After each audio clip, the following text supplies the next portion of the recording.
آیت اللہ سید عبد الکریم کشمیری یہ فرماتے ہیں کہ اگر پروردگار عالم کو امام زمانہ علیہ السلام کے حق کی قسم دے کر جو دعا کریں گے وہ دعا پروردگار قبول کر لیتا ہے، جو دعا بھی کرنا چاہیں. اور جیسے کہ ابھی آگے چل کر آپ ایک کلپ کے اندر سنیں گے بھی کہ عرفا فرماتے ہیں امام کو ویسے تو آپ کسی بھی نام اور لقب سے یاد کریں، امام مدد کے لیے آتے ہیں. ایک لقب ایسا ہے کہ امام کو اگر اس لقب سے آپ پکار کر دعا کریں تو جتنا اس تیزی کے ساتھ اس پر آتے ہیں امام، اور کسی نام اور لقب سے پکارنے پر اتنی تیزی کے ساتھ مدد نہیں ہوتی. اور وہ لقب ہے یا ابن الزہرا، اے زہرا کے بیٹے. اللہم صل علی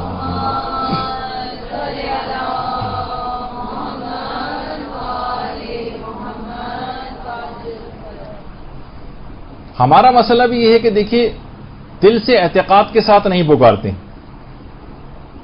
خود ہمیں اپنی دعا کے اوپر ہی یقین نہیں ہوتا، اور اس کے لیے ضروری ہے کہ امام پر بھی اتنا ہی اعتقاد اور یقین. وہ فرماتے ہیں کہ خاص طور پر اگر ایک نماز پڑھی جائے، نماز استغاثہ امام زمانہ، اس کا آپ کو مختلف کتابوں کے اندر اس کا طریقہ کار بھی مل جائے گا. 2 رکعت نماز فجر کے طریقے سے ویسے پڑھی جاتی ہے، جس میں 595 دفعہ تو ہاتھوں کو آسمان کی طرف اٹھا کر یا حجت القائم کہا جاتا ہے، اور اس کے بعد سجدے میں جا کر 70 دفعہ یا صاحب الزمان اغیثینی یہ کہا جاتا ہے. بہرحال وہ آپ جا کر اس کو پڑھ سکتی ہیں کتابوں کے اندر. تو بہت سارے طریقے متوسل ہونے کے کہ امام سے کیسے توسل اختیار کیا جائے، کس طرح سے نماز پڑھی جائے اور دعا کی جائے. دیکھیے ایک چیز اور بھی ہے حضرت حجت سے ملاقات اور زیارت کے اعتبار سے اور اپنی حاجات پیش کرنے کے اعتبار سے، وہ ہے کہ دعائے ندبہ کی بڑی اہمیت ہے.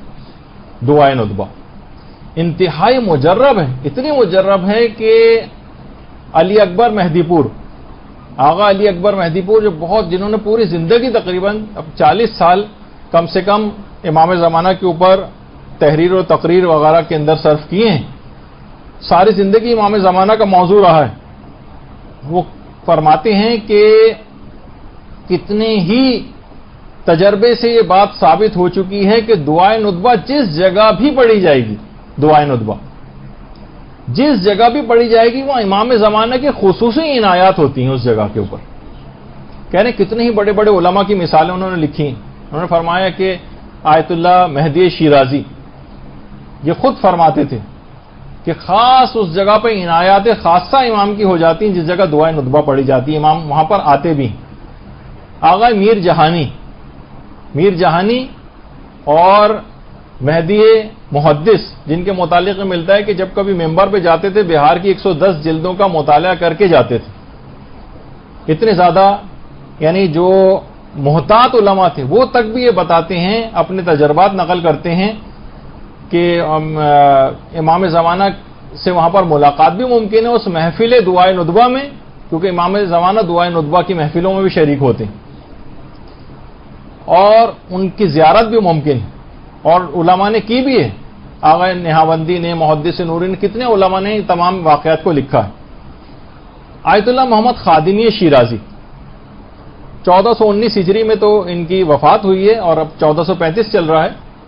امام زمانہ کے موضوع پر کئی کتابیں بھی ان کی ہیں. یہ خود فرماتے ہیں آیت اللہ محمد خادمی شیرازی کہ میں حرم امام رضا علیہ الصلوۃ والسلام کی زیارت کے لیے گیا.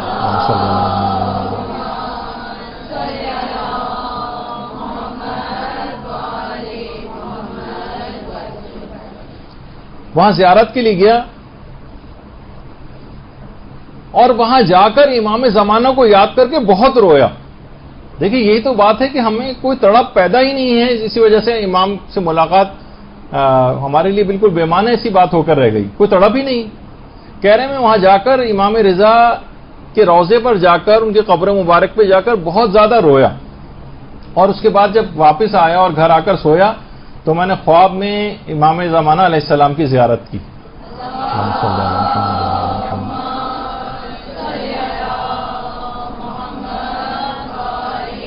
کافی دیر بات چیت ہوتی رہی امام سے، اور جب خدا حافظی کا وقت آیا تو میں نے کہا کہ مولا میری جان آپ پر قربان، کیا دوبارہ اس روسیہ کو کبھی اذن دیدار دیا جائے گا؟ امام نے فرمایا ہاں، ہمارے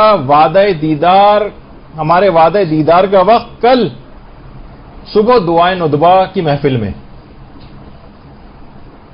اچھا، میں نے کہا کہ مشہد میں تو مولا میں زائر ہوں، مجھے تو معلوم نہیں ہے کہ یہاں پر کس جگہ پر دعائے ندبہ ہوتی ہے مشہد میں۔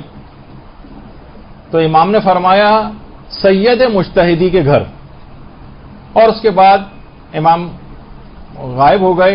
میں نیند سے بیدار ہوا، میں حرم کی طرف چلا، وہاں جا کر میں نے وضو کیا، اور امام رضا کی عنایات خاصہ کی وجہ سے جو مجھے امام زمانہ کی زیارت ملی، اس پہ میں نے 2 رکعت نماز شکرانہ وہاں پر پڑھی، اور حرم سے نماز پڑھ کر جب میں باہر نکلا تو مسجد گوہر شاد کے صحن میں نے ایک زائر سے میں نے وہاں پر موجود ایک شخص سے پوچھا کہ یہاں پر مشہد میں کس جگہ پر دعائے ندبہ ہوتی ہے؟ اس نے کہا یہاں سب سے مشہور دعائے ندبہ سید مجتہدی کے گھر میں ہوتی۔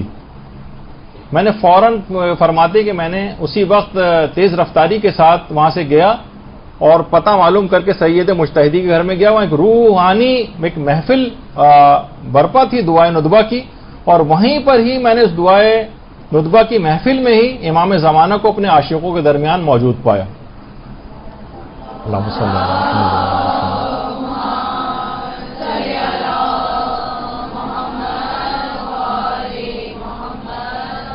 انقلاب ایران جب نیا نیا آیا تھا، لوگوں میں جوش و جذبہ تھا اور دعائے ندبہ کے پروگرام وغیرہ ہوا کرتے تھے، لیکن اب پاکستان میں کم سے کم یہاں پر بہت کم ہوتی چلی جا رہی ہیں دعائے ندبہ بھی، دیگر دعاؤں کے پروگرامز بھی۔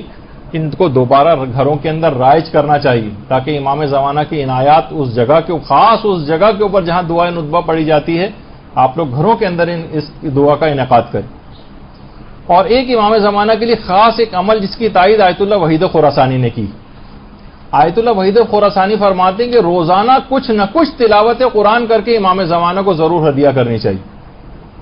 بلکہ ایک جملہ آیت اللہ وحید خراسانی نے فرمایا، وہ فرماتے ہیں کہ حضرت سلیمان جو نبی خدا تھے، انہوں نے ہدہد کے سر پر ہاتھ رکھا تھا، اور ہدہد کے سر پر ہاتھ رکھنے کے بعد قیامت تک اس کی نسلوں پہ تاج شاہانہ آ گیا، قیامت تک اس کی نسلوں پر تاج آ گیا۔ تو وہ فرماتے ہیں کہ اگر آپ سال میں ایک ختم قرآن کر کے امام زمانہ کو ہدیہ کریں تو وہ امام زمانہ جو خود سلیمان نبی سے افضل ہیں آپ کو کیا کچھ نہیں عطا فرما دیں گے۔ تو اچھا، اب اگر ظاہر ہر شخص چاہتا ہے، جیسے کہ ابھی آپ نے سنا تقی موسوی اصفہانی کا کہ ایمان میں شامل ہے امام زمانہ سے ملاقات کی خواہش۔ آیت اللہ عبد الکریم کشمیری فرماتے تھے جتنا شدید تقوی آپ اختیار کرتے چلے جائیں گے اتنا ہی امام زمانہ تک رسائی کی راہ ہموار ہوتی چلی جائے گی۔ جتنا تقوی شدید ہوگا اتنا امام تک پہنچنے میں آسانی ہوگی۔ اور فرماتے تھے کہ اگر آپ چاہتے ہیں کہ روزانہ 1 گھنٹہ حضرت حجت کی خدمت میں ان کے ساتھ بیٹھیں تو خلوت کی جگہ پر زیارت آل یاسین پڑھیں۔ اگر آپ چاہتے ہیں کہ روزانہ 1 گھنٹہ امام زمانہ کی خدمت میں حاضری دیں، وہ تمام فیوز و برکات حاصل کریں جو 1 گھنٹہ امام کی محفل میں رہنے سے حاصل ہوتے ہیں، تو کہتے تھے کہ خلوت کی جگہ پر زیارت آل یاسین پڑھیں۔ اور وہ فرماتے تھے کہ اگر آپ یہ چاہتے ہیں کہ طولانی مدت تک حضرت حجت کی بارگاہ میں حاضری دیں، 1 گھنٹہ تو بہت کم ہے، تو فرماتے تھے پھر روزانہ سورہ نور کی تلاوت کریں 1 مرتبہ روزانہ۔ وہ طولانی مدت تک جتنے فیوز و برکات آپ کو امام کی خدمت میں رہنے سے حاصل ہوتے ہیں وہ سب سورہ نور کی تلاوت سے روزانہ کی بنیاد پر حاصل ہو جائیں گے۔ دیکھیے بہت اہم باتیں عرفاء نے ایسی باتیں بتائی ہوئی ہیں، لیکن کم علمی جہالت اس کی وجہ سے ہم ان چیزوں سے فائدہ نہیں اٹھا پاتے۔ چشم برزخی جو یہ کھل جاتی ہے، امام کا دیدار کرنا ممکن ہو جاتا ہے۔ چشم برزخی کھولنے کے لیے خاص طور پر گناہوں سے اپنے آپ کو تو بچانا ہی ہے۔ وہ فرماتے تھے کہ روزانہ 3000 یا 4000 مرتبہ ذکر یونسیہ لا الہ الا انت سبحانک انی کنت من الظالمین یہ اگر پڑھا جائے تو وہ فرماتے تھے کہ بہت زیادہ چشم برزخی کھولنے کے لیے بڑا مجرب اور مفید ہے، لیکن ظاہر ہے اس کے ساتھ گناہوں سے پرہیز بڑا لازمی ہے، ورنہ ذکر کا آرامات اتنے نہیں ہوتے۔ اور تقویت قلب اور مکاشفات کے لیے بھی بہت خوب ہے یہ ذکر۔ رفع حجاب ہوتا ہے، نورانیت پیدا ہوتی ہے۔